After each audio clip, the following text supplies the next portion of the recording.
आतिशी और संजय सिंह के खिलाफ मानहानि का मुकदमा दर्ज कराएंगे संदीप दीक्षित। कोई व्यक्ति अगर मुझे अपराधी कहेगा तो या तो वो सबूत दे या फिर खुद उसके ऊपर अपराध बनता है मानहानि का और वो खुद जेल जाए। इसलिए मैंने कहा कि मैं सिविल भी केस करूंगा और मैं क्रिमिनल भी केस करूंगा, दोनों पे। 10 करोड़ का ठोकेंगे दावा। आज ही इस प्रेस कॉन्फ्रेंस के बाद मेरे लॉयर साहब से मैंने बात की है और मैं आतिशी जी और संजय सिंह के खिलाफ, दोनों के खिलाफ क्रिमिनल और सिविल डेफोमेशन का मामला लेकर जा रहा हूं। और मैंने कहा है कि आप इनको मुझे 10 करोड़ रुपया दीजिए। वो 10 करोड़ रुपया में 5 करोड़ हम यमुना क्लीनिंग में देंगे, यमुना जी की सफाई के लिए डोनेट कर दूंगा और बाकी का 5 करोड़ जो हवा जहरीली हो रही है उसके लिए डोनेट करूंगा। संदीप दीक्षित बोले तत्कालीन शीला दीक्षित सरकार को बदनाम किया और उनकी सरकार को ऊपर से नीचे तक बदनाम किया था और बदनाम हुई थी ये सरकार। न केवल दिल्ली की सरकार, इन्होंने तमाम राजनेताओं पे सवाल उठाए थे कि और इंडिया गठबंधन में इनके साथ खड़े रहते हैं, चाहे लालू जी हो, चाहे आदरणीय सोनिया जी हो, चाहे आदरणीय शरद पवार जी हो। कांग्रेस के नेता और पूर्व सांसद संदीप दीक्षित ने अब आम आदमी पार्टी के नेता संजय सिंह और साथ ही साथ दिल्ली के मुख्यमंत्री आतिशी की मुश्किलें बढ़ा दी है। क्यों? क्योंकि अब उन्होंने इन दोनों ही नेता पर मानहानि का मुकदमा करने का जो आप कह सकते हैं थ्रेट है वो दिया है और साथ ही साथ उन्होंने कहा है कि 10 करोड़ रुपए का मानहानि का मुकदमा ये करेंगे, जिसमें 5 करोड़ रुपए का इस्तेमाल यमुना की सफाई और 5 करोड़ रुपए का इस्तेमाल हवा की सफाई के लिए करेंगे। जी हाँ, बिल्कुल सही सुना आपने। अब ऐसे में संदीप दीक्षित ने यह बड़ा फैसला क्यों लिया है? संदीप दीक्षित आखिर संजय सिंह और आतिशी से क्यों खफा है? आइए विस्तार से जान लेते हैं। बता दें आपको कि संदीप दीक्षित ने बाकायदा प्रेस कॉन्फ्रेंस की और प्रेस कॉन्फ्रेंस करके कहा अरविंद केजरीवाल और सीएम आतिशी के आरोप आधारहीन है। उन्होंने दोनों से पूछा कि आपने तत्कालीन शीला दीक्षित सरकार को बदनाम किया, लेकिन 10 साल तक सरकार चलाने के बाद भी बिजली मीटर की जांच क्यों नहीं हुई? आपने बिजली कंपनियों से सवाल क्यों नहीं पूछे? उन्होंने कहा कि सीएम आतिशी और संजय सिंह के खिलाफ मानहानि का मामला दर्ज कराऊंगा, 10 करोड़ हर्जाना मांगूंगा, 5 करोड़ रुपए यमुना सफाई, 5 करोड़ रुपए हवा सफाई के लिए दूंगा। आतिशी जी तो दिल्ली की मुख्यमंत्री हैं और आम आदमी पार्टी के सांसद संजय सिंह जी दोनों जिम्मेवार लोग हैं, दोनों बड़े बड़े पदों पे हैं। वो एक प्रेस कॉन्फ्रेंस में कहते हैं कि मुझे भारतीय जनता पार्टी से करोड़ों रुपया कैश में मिल रहा है। तो करोड़ों रुपया कैश का मतलब है मैं अपराधी हूं, मुझे ईडी के मामले में, मुझे सीबीआई के मामले में जेल जाना चाहिए। तो कोई व्यक्ति अगर मुझे अपराधी कहेगा तो या तो वो सबूत दे या फिर खुद उसके ऊपर अपराध बनता है मानहानि का और वो खुद जेल जाए। इसलिए मैंने कहा कि मैं सिविल भी केस करूंगा और मैं क्रिमिनल भी केस करूंगा, दोनों पे। देखिए, ये दोनों चीजों में मैं तो बार बार कह रहा हूं कि दिल्ली के मुख्यमंत्री, दिल्ली के कैबिनेट पर मेरे हिसाब से तो लोगों का जीवन के वर्षों को कम करने का मुकदमा चलना चाहिए। मुझे डॉक्टर लोग बताते हैं कि दिल्ली की हवा ऐसी है कि यहाँ का सामान्य जन और जगहों से 5 या 6 साल कम जीवित रहेगा, सिर्फ क्योंकि यहाँ हवा इतनी खराब है। तो अगर मैं किसी का जीवन 6 साल कम कर दूं तो मुझे तो आप हत्या के मुकदमे में जेल डाल दोगे। तो सरकार पर क्यों नहीं ये मुकदमा चलना चाहिए? यही जमुना जी, जिसको हम प्राण देने वाली कहते हैं, जीवन देने वाली कहते हैं, जीवनदायिनी कहते हैं, हम तो जमुना जी कहते हैं, उसको माता मानते हैं, उसको इतना प्रदूषित कर दिया है कि उसमें आदमी जा नहीं पा रहा है, छू नहीं पा रहा है। आप बैन करते हो लोगों को कि आप नहीं, छठ में वहां नहीं जाओगे। भारतीय जनता पार्टी के अध्यक्ष जी चले जाते हैं उसमें डुबकी लगाने, तो 3 साल आईसीयू में बंद रहते हैं। ये तो उनका हाल है भाई। तो जिसने ये कर दिया उस जमुना को, जो हमारी संस्कृति से, संस्कारों से सदियों से जुड़ी हुई है, जिसकी स्मृतियों में गीत लिखे गए हैं, हमारे ग्रंथ बने हैं, उसको आपने जहरीला कर दिया। तो इसकी सजा इनको या तो चुनाव में मिलेगी या वैसे किसी न किसी तरह मिलेगी। अब ये केजरीवाल जी तो चुनावी कुछ भी बन जाते हैं। ये चुनावी आम आदमी भी थे, आज कैसी कोठी में रह रहे हैं वो देख लो। ये तो चुनावी खांसने वाले भी थे, अभी कभी खांसते हुए देखा है? चुनावी मफलर वाले थे, कहीं मफलर दिखा है? तो ये तो चुनावी हर चीज में है। चुनाव के पहले ये कुछ भी कर सकते हैं। बुरा न मानना, अगर कोई ये कहे कि मुर्गा बनने से वोट मिल जाएगा, तो ये चुनाव के समय मुर्गा भी बने घूमेंगे। इस दौरान वो काफी ज्यादा भड़के नजर आए कि किस तरीके से उनके खिलाफ झूठ फैलाया जा रहा है। हाल ही फिलहाल में जिस तरीके से संजय सिंह द्वारा जो है चीजें कही गई, जिस तरीके से संजय सिंह ने उनके ऊपर आरोप लगाए थे, उसका भी उन्होंने जिक्र किया। संदीप दीक्षित ने कहा कि 10 से 12 साल पहले अरविंद केजरीवाल ने शीला दीक्षित सरकार पर भ्रष्टाचार के आरोप लगाए थे, लेकिन सरकार में आने के बाद भी एक सबूत नहीं दे पाए। उन्होंने कहा कि आम आदमी पार्टी की ओर से विधानसभा चुनाव बाद दिल्ली की महिलाओं को सम्मान राशि देने के मसले पर उन्होंने कहा कि मैंने रजिस्ट्रेशन अभियान के खिलाफ एलजी से शिकायत की थी। अपने पत्र में दिल्ली में अपने आवास के बाहर पंजाब सरकार के खुफिया कर्मियों की कथित मौजूदगी का जिक्र भी किया था। उन्होंने ये भी कहा कि किस तरीके से संजय सिंह और आतिशी जो है, खासकर संजय सिंह, ये कहते रहते हैं मुझे बीजेपी की बी टीम, मुझे बीजेपी से करोड़ों रुपए मिले हैं, बीजेपी से ये मिला है, मुझे बीजेपी के लिए मैं काम करता हूं, और ये सभी आरोप जो है आधारहीन है। उल्टा उन्होंने संजय सिंह पर ही कई सारे सवाल दाग लिए और ये भी कहा कि जिस तरीके से ये मुझ पर आरोप लगाते हैं, यही सेम आरोप भी मैं उनके ऊपर लगा सकता हूं। उन्होंने, यानी आपको बता दें कि आतिशी के ऊपर कांग्रेस नेता संदीप दीक्षित और आप प्रमुख अरविंद केजरीवाल ने जो है उन पर जिस तरीके से संदीप दीक्षित पर आरोप लगाया, ये कहा कि बीजेपी से ये पैसे लेते हैं। आम आदमी पार्टी सरकार को लेकर केजरीवाल के दावों पर भी उन्होंने सवाल उठाए और ये कहा कि आदतन झूठ बोलने वाले व्यक्ति है, हमेशा से ही झूठ बोलते रहते हैं। क्या कुछ और कह रहे हैं वो, जरा आप खुद सुनिए। आज प्रेस कॉन्फ्रेंस के दो मुख्य उद्देश्य हैं। एक तो आतिशी जी ने कोई 5-6 दिन पहले एक प्रेस कॉन्फ्रेंस में इस बात को कहा कि मुझे भारतीय जनता पार्टी से सैकड़ों करोड़ों मिलते हैं। तो मुझे याद आई कि पिछले 10-12 साल से जिस तरीके से इन्होंने विधिवत तरीके से, नियमित तरीके से कांग्रेस पे, मुझ पे, मेरी स्वर्गीय माता जी पर जो एक-एक करके हमले किए थे भ्रष्टाचार के, उस पर मैं आप लोगों द्वारा उनसे सवाल उठाना चाहता हूं और कुछ सवाल पूछना चाहता हूं।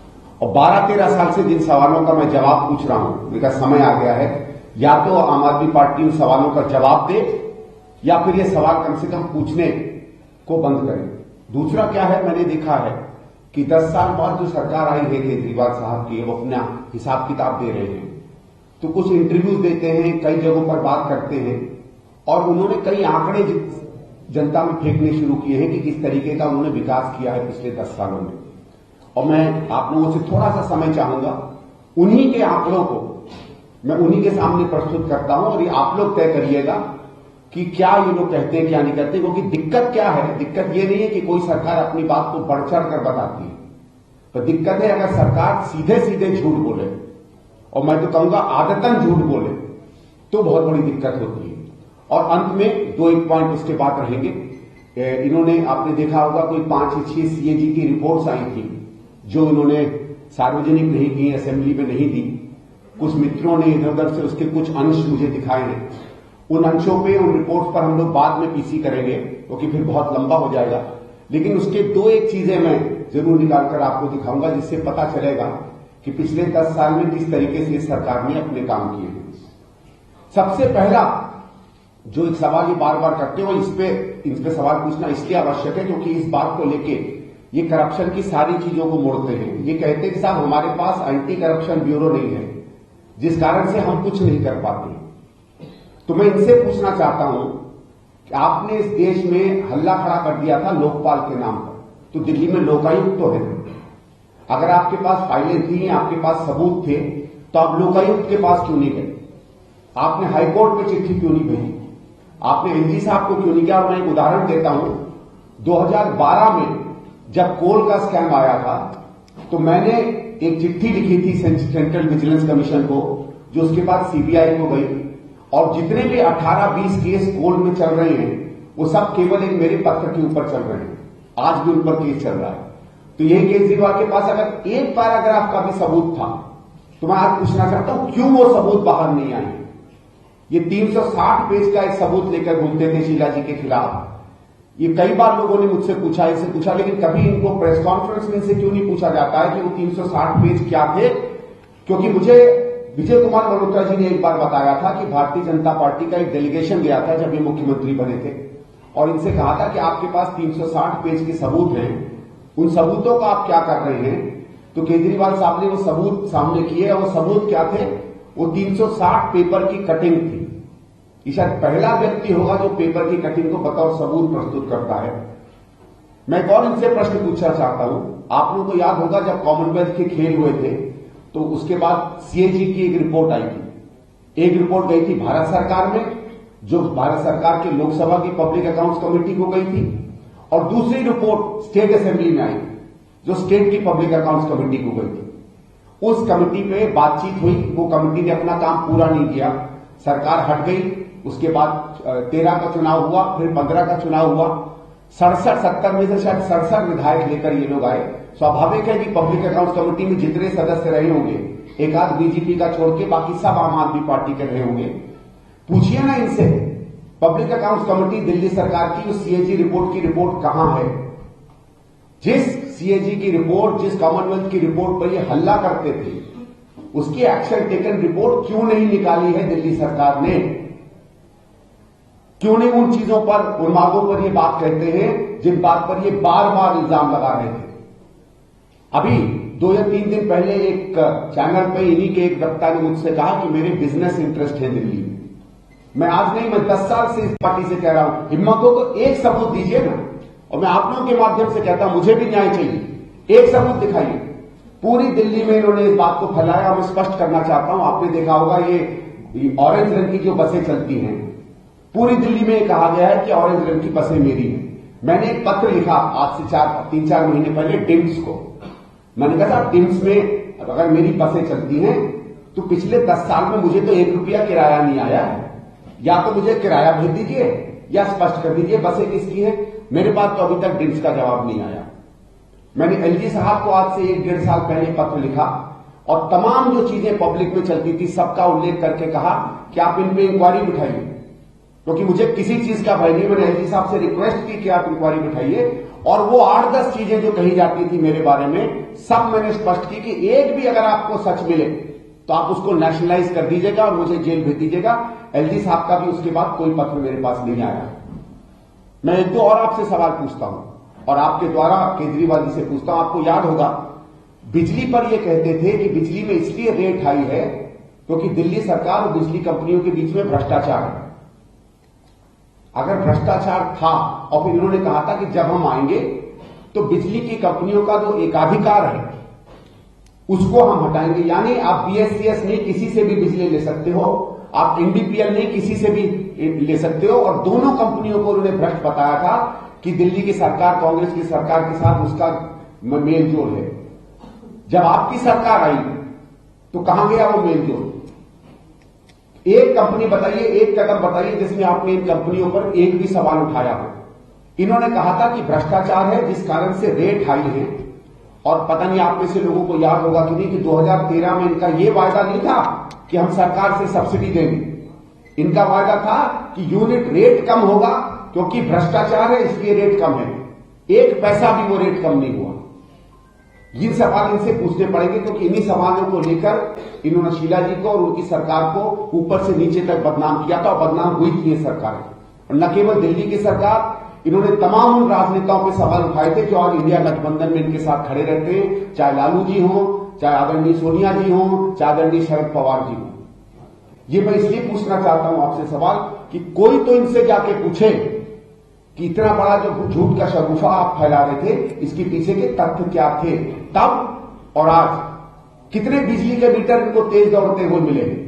रोज घूमते थे बिजली के मीटर लेके कि तेज दौड़ते हैं। इन्होंने कहा था हम इन्वेस्टिगेशन करवाएंगे, बिजली के मीटर बदलेंगे। मुझे आंकड़ा दे कि क्या एक भी बिजली का मीटर इनको तेज दौड़ता हुआ मिला था? इन्होंने कहा पानी के मीटर तेज दौड़ते हैं। मुझे याद है केजरीवाल साहब ने कहा था इनमें हवा भी मार दो तो घूमेंगे। कोई इंजीनियर इस तरीके की बेवकूफी की बातें करे? भाई हवा में प्रेशर होता है, मीटर प्रेशर से घूमते हैं। हवा डालो या पानी डालो मीटर घूमेगा। लेकिन चलिए साहब, कहां की इंजीनियरिंग की है उनको मुझे तो नहीं समझ में आती है। पब्लिक में आप जो चाहे बोल दें। कितने मीटर बदले हैं? डीटीसी की बसों में इन्होंने कहा था कि इन्वेस्टिगेशन करेंगे। कहां से वो इन्वेस्टिगेशन हुई? मैं बहुत सीरियस रूप से इनसे कहना चाहता हूं कि एक भी सबूत आप बता दीजिए और मैं मान जाऊंगा। और इसीलिए मैं कहता हूं कि जब मुख्यमंत्री जी ने 3 दिन 4 दिन पहले कहा कि हम लोग करोड़ों रुपया भारतीय जनता पार्टी से ले रहे हैं, दुर्भाग्य से अगले दिन आदरणीय उसी शाम को आदरणीय मनमोहन सिंह जी की मृत्यु हो गई, तो हम लोग इस प्रेस कॉन्फ्रेंस को नहीं कर पाए। आज ही इस प्रेस कॉन्फ्रेंस के बाद मेरे लॉयर साहब से मैंने बात की है, और मैं आतिश जी और संजय सिंह के खिलाफ, दोनों के खिलाफ क्रिमिनल और सिविल डेफोमेशन का मामला लेकर जा रहा हूं और मैंने कहा है कि आप इनमें मुझे 10 करोड़ रुपया दीजिए। वो 10 करोड़ रुपया में 5 करोड़ हम यमुना क्लीनिंग में देंगे, यमुना जी की सफाई के लिए डोनेट कर दूंगा और बाकी का 5 करोड़ जो हवा जहरीली हो रही है उसके लिए डोनेट करूंगा। और इन दोनों केस मैं आज जाकर फाइल करूंगा और देखूंगा इनके पास अगर जवाब हो तो जवाब दे। बहुत आसान है कहना कि फलाने से पैसा लिया, फलाने से पैसा लिया है। 13 साल से कोई चीज प्रूव नहीं कर पाए हैं और इसलिए मैं ये सवाल इनसे पूछना चाहता हूं। अब हम उस बात पर आते हैं जो आंकड़े ये बार बार प्रस्तुत करते हैं। मैं बहुत ज्यादा आपको आंकड़े में नहीं डालूंगा, लेकिन 2 या 4-5 चीजें इनकी स्पष्ट करना चाहता हूं। किस तरीके से यह सरकार बिल्कुल सफेद झूठ बोलती है। अभी मुख्यमंत्री जी ने कहा, पूर्व मुख्यमंत्री जी केजरीवाल जी ने कहा कि हमने यमुना की सफाई जो है इस मुस्तैदी से की है, हमने 1.5 गुना दिल्ली में सूरज ट्रीटमेंट बढ़ा दी। मैं वो ट्रीटमेंट, मेरे पास जो डेटा पड़ा है वो दिल्ली सरकार का है। जब कांग्रेस की सरकार आई थी तो यहां 480 एमजीडी सूरज ट्रीटमेंट हुआ करती थी। जब हमारी सरकार हारी है तो शायद 604 एमजीडी हम सूरज ट्रीटमेंट किया करते थे या 620। आज भी उतना ही है। एक सिर्फ सूरज ट्रीटमेंट प्लांट बना है। सीधे सीधे ये मुख्यमंत्री झूठ बोलता है कि उसने सूरज ट्रीटमेंट का काम यहां बढ़ाया है। स्वयं एलजी साहब ने जो 2023 में एक रिव्यू ली थी, उस रिव्यू में आया था कि पिछले 7-8 सालों में 2014 के बाद से दिल्ली में यमुना में जो पोल्यूशन एफ्लुएंट जा रहा है वो पहले से दुगना हो गया। केजरीवाल साहब ने कहा था कि हमारे समय में एफ्लुएंट नहीं होता था, एफ्लुएंट डबल हुआ है। फिर आपने देखा होगा ये बार बार एक आंकड़ा देते हैं कि साहब हमने पैसा बचाया है फ्लाईओवर से। शायद आपने कई बार इस आंकड़े को भी सुना होगा। उसके बारे में भी मैं कुछ तथ्य आपके सामने रखना चाहता हूं उनके आंकड़ों का। इन्होंने एक लिस्ट बनाकर एक आंकड़ों की एक बहुत बड़ी तस्वीर प्रस्तुत की। 2 मिनट दीजिएगा मुझे, वो कागज कहीं इसी में रखे हुए हैं।